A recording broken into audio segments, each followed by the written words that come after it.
Bonjour, ici Charles Vermette pour Ultime Fanatic. On s'entretient avec Jason the Athlete Macdonald. Jason, second time you're facing Joe Doerksen. What's your thought? Well, I'm not really sure what Joe did to deserve a rematch against me. I beat him decisively the first time, choked him out in the fourth round, but I guess the UFC gave him his dream, his wish come true, and he's getting to face me the second time. I'm looking forward to getting in there and doing it all over again. He's been a lot, disrespecting me in a lot of the websites and in interviews, and he's made it a little personal, so I'm going to go in there and look forward to doing it all over a second time. Jason, since your debut in the UFC, I noticed that you faced a lot of tough opponents. They put all the tough guys in front of you. What do you feel about that?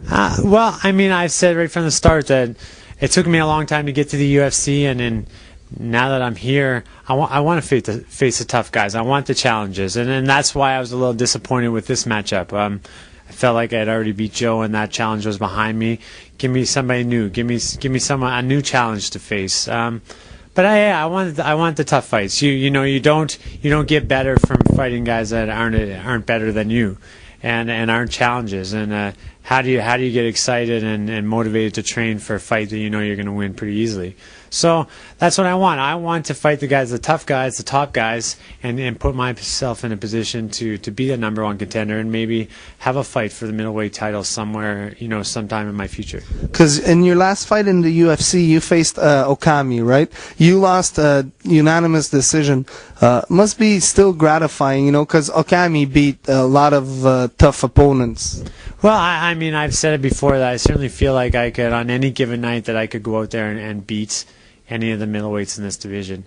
And, so yeah, to go the distance with Yushin Okami is kind of bittersweet. You lost the fight, but to know that you're facing a top 5 or maybe even a top 1 or 2 guy in the UFC right now, and you went the distance and weren't any worse for wear at the end of it. It's gratifying. It's good for your confidence, leading into your next fight.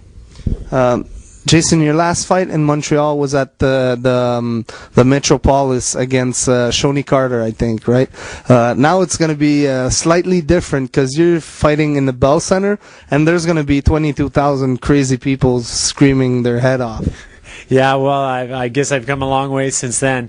That's funny because Shoni Carter was my first fight at 185 pounds. I had always fought at 205 before then, and I had a real hard time with the weight cut, and so that was kind of my birth into the middleweight division. And now here I am in the Bell Center, the first UFC in Canada, in front of 22,000 crowds. It's been a long journey for me, and I couldn't be happier with where I am today. Yeah, of course, and especially to be on the card of the biggest UFC ever in North America. There's going to be 22,000 people, so it must be gratifying to fight on that card. Yeah, it's pretty special to be a part of that. Fans have been waiting so long to have the UFC come here, and now they're here, and then these fans, made the fastest sellout, the biggest gates, and to be on that card and to be a part of history, it's certainly going to be cool on Saturday night. Last question. There's a final. George St-Pierre, Matt Serra. What's your prediction?